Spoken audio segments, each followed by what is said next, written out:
일주일 만에 신의주에 대학교 가서 일주일 만에 왔습니다. 밥을 굶으면서 오다가 고생하면서 그렇게 와서 중국에 넘어와서 제가 일을 보고 돌아서 가야 있었는데 저를 안내해주고 양양도 국경 경비대 군인이 그런 일을 하도 돈 받아먹고 많이 하다 나니까 발각돼버린 거예요. 할 놈들을 보내도 처음에는 아무리 제가 돈이 부여도 안 간다고 했어요.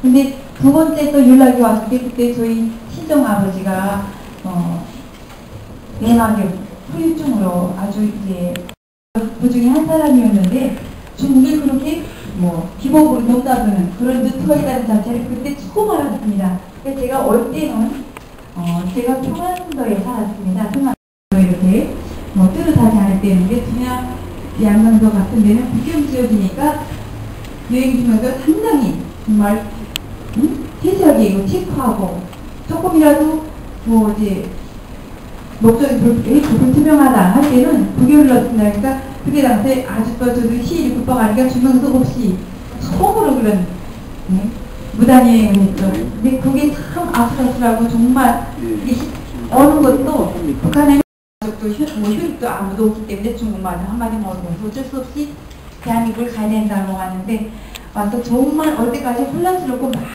가져가기 이별 우리가 모든 소중한 저희 모든 거를 다 버리고 올 때 그 맞바꾼다 생각할 때 좀 힘들었지만 오늘날 와서 총체적으로 생각해보면 저는 사실 너무도 엄청난 행운아였구나 이런 생각을 당하게 하게 됩니다. 지금에 정말 대한민국에 와서 살아보면서 제가 북한 체제에서 그 40년 동안 살아오면서 정말 느끼지 못했던 사람으로서의 태어난 초보적인 그런 인권이 있고 자유가 있었구나 이런 생활이 있었구나 이런 삶이 나에게도 있었구나 이런 거를 제가 처음 대한민국에 와서 알면서부터 내가 정말 북한에서 그 삶이 얼마나 허무하고 인간으로서는 삶의 가치가 정말 너무도 껌을도 없는 그런 삶을 살았구나. 또 북한 주민들이 얼마나 지금 사는 게 미쳐 식당에 가도 주방번호를 해봤고 전단지 회포도 해봤고 자기 무작위로서 한의원 들어가서 정사도 해보고 별의별 일을 다 부딪혀보면서 근데 그게 다 한계가 있더라고요. 제가 할 수 있는 일이 제가 경험도 없고 자격도 없는 그래서 그렇게 많이 고민을 하고 방황을 하다가 제가 결론을 내린 게 그래도 제가 북한에서 가장 많이 했던 일 제가 가장 잘할 수 있는 일을 찾아서 가는 게 또 유익한 일이겠다 생각해서 지금 현재로서는 평양예술단에서 우리 남과 북이 60여 년간이 분단으로 인해서 벌어진 문화의 차이 이런 거를 줄이는 일을 내가 서로 이제 북한의 문화도 알려주고 서로 문화의 폭을 좁혀가는 이런 일도 할 수 있겠고 또 제가 북한에서 살아오고 그 체제를 경험한 사람으로서 여기 지금의 오늘 여러분들 같은 대한민국의 머리에다 메고 가슴에 찐을 메고 방송차 틀어놓고 깜짝 놀랐으면 저 사람들 저기까지 붙잡혀가지고 어쩌려고 저러냐. 근데 여기서는 지금 살아보니까 그 이상의 대통령을 아무리 옆에도 되고 이 체제에 대해서 마음 안 든 건 투석을 해도 되고 1인 시위든 집단 시위든 아무것도 다 허용이 되고 이게 참 민주주의 사회가 정말 좋기는 좋구나 하는 거를 제가 많이 느끼면서 좋은 점도 있지만은 또 물론 그 질문을 확실하게 어떤 질문을 줬습니다. 생각나서 두 가지만 여쭤보라.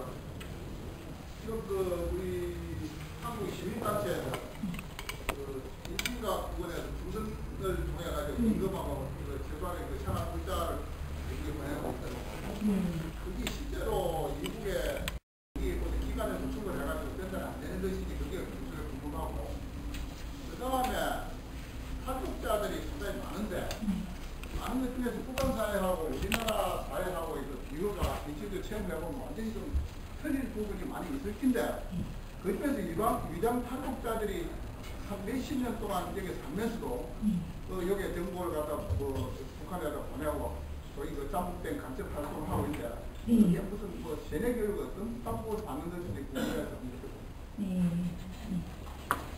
네, 그 대북 전단 사업을 지금 많이 대한민국에서 하는데 거기에 대해서 논의가 많죠. 대북 전단 사업은 꼭 해야 된다. 저는 이렇게 말씀드리고 싶습니다. 왜냐? 북한에서는 상당히 정보 유입이 이게 차단되고 북한 정부에 있어서는 대한민국의 실감이라든가 북한의 그런 독재, 그런 폐쇄적인 그 실상을 외부 세계를 경험하지 못하게끔 철저하게 단속하고 있는데 그렇지 않으면 뭐 북한이 인터넷 개방을 안 되어 있습니다. TV나 이런 언론 매체는 철저하게 우상화 교육밖에 하는 게 없습니다. 그러면 들어가게 해서 주민들이 뭘 알고 눈을 풀 수 있는 그런 출로가 전혀 없습니다. 그런데 이거 그냥 무작위로 들어갈 수 있는 길은 오직 대북전단 사업입니다. 이거는 바람만 잘 타게 되면 자연적으로 나가는 거기 때문에 그래서 저도 북한에 있을 때 한번 도를 받아본 적이 있습니다. 근데 한번 우연한 기회에 제가 교사를 할 때였거든요.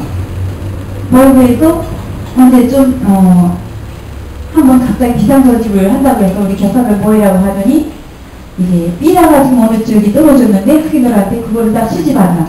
그 수고를 하되 절대 읽어보지 못하게 하라. 그거를 선생님한테 곧바로 바치라는. 근데 거기도 무슨 사실은 내가 100을 받았는데 300을 받았다고 얘기하라고 하는 거예요. 그러면 그렇게 얘기하자면 다음에 통화 안 시켜줘. 이러면 할 수 없이 그 손을 놓치지 않으려고 시키는 대로 말을 한다고 그러죠. 대부분 그런 경우가 많대요. 저도 한 2번 보내면서 조금 미심쩍은 그런 느낌을 받았는데 벌써 없으니까 어쩔 수 없으니까 그래도 다음은 얼마나도 이 그 손을 통해서 제 가족한테 가면 그래도 그게 도움이 되니까 그걸 감수하고서라도 너무 정말 아까운 돈이나 힘들게 번 돈에도 그렇게 아쉬워도 변해도 있습니다. 그런 방법으로 그 평양 시민들에 대한 그런 주민 통제 그레조의 사업은 시시각각으로 그만큼 평양은 혁명의 수도 중심이라고 해서 그렇게 주민 관리를 철저히 하고 있습니다. 평양 시민이 되려면 토리가 좋아야 되고 또 지금 현실적으로 가장 신이 되기 위해서 우선 돈이 많아야 됩니다. 이제 북한도 모든 돈에 의해서 자원이 되기 때문에 만약 지방에 살고 있는 사람이 내가 평양에 살고 싶다 할 때는 뭐 그 액수가 정해 있는 액수가 있어요. 몇백 달러라고 했나? 저는 그때 당시 기억이 안 나요. 그 돈만 당장 예부터 평양에 거주시켜주라고. 그런 특수한 규모를 내놓고 그런 평양에 거주할 수가 없습니다. 또 여기 탈북자들이 와가지고 제일 저도 하나만 들어갈 때 거주 지역을 분담할 때 서로 다 소를 받겠다고 해요.